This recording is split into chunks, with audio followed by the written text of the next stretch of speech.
Let's return to Hong Kong now, where dozens of pro-democracy figures have been sentenced up to 10 years. Kevin Yam is a democracy activist and former lawyer. Now he's a research fellow with the Centre for Comparative Constitutional Studies at Melbourne Law School, and he joins me now. Kevin, welcome to Asia Newsweek. Thank you very much for inviting me.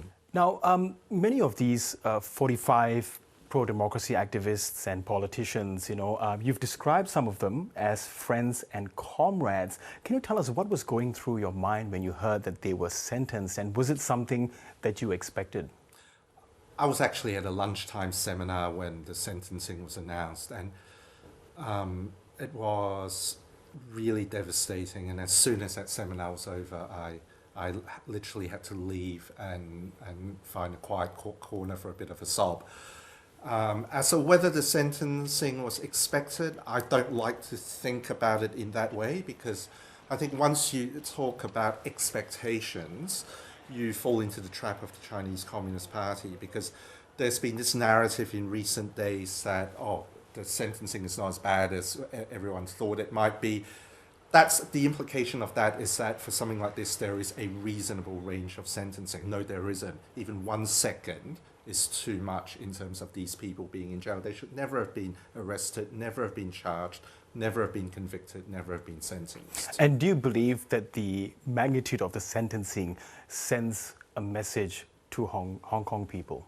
I think the mere fact that these people are in jail already sends a very big message to Hong Kong people. But the problem is that the lines are actually not clear. You never know whether they're going to shift the red lines more and more and more as time goes on. So it's a period of great uncertainty and difficulty. And speaking of red lines, what can you tell us about the basis upon which the 45 were convicted based on the national security law? So what happened was that in July 2020, just after the national security law came into force, the group that's been convicted were all pro-democracy activists and politicians, were involved in an informal primary election to choose a set of candidates to run in the Legislative Council elections in Hong Kong that year, which was later cancelled.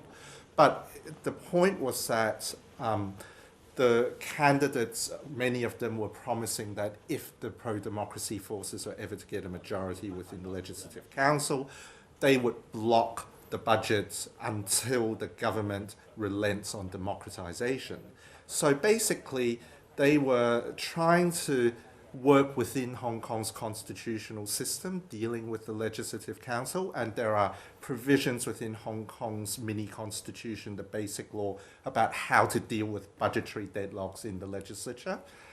None of that mattered to the judges. They just said, you're subverting state power by daring to run this election, daring to suggest that you might block the budget.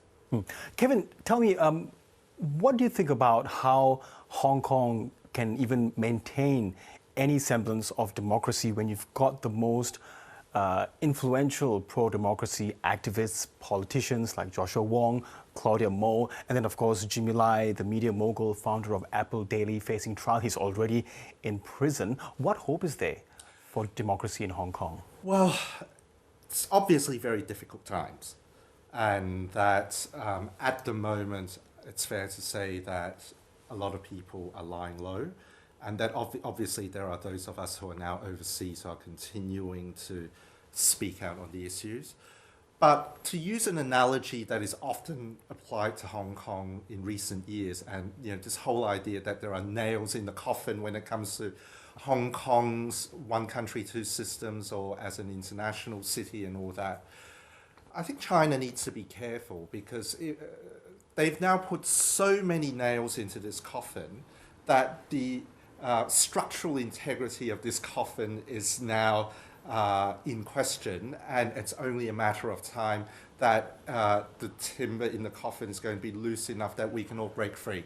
Yeah, and on that note, how are you feeling? You are abroad, but also you are openly advocating for a democratic Hong Kong, and I understand, of course, there is an arrest warrant out for you there. Do you fear for your safety at all? And And on another point, do you ever foresee yourself ever returning to Hong Kong? Well, there's not much I can do about safety-related issues. It is what it is. But in terms of Hong Kong, whether I can ever return, I'm confident that one day I'll return to Hong Kong safe and sound, and that the city will be free again. Okay, Kevin Yam, really, really good to speak to you on Asia Newsweek. Thank you so much for your time. Thank you.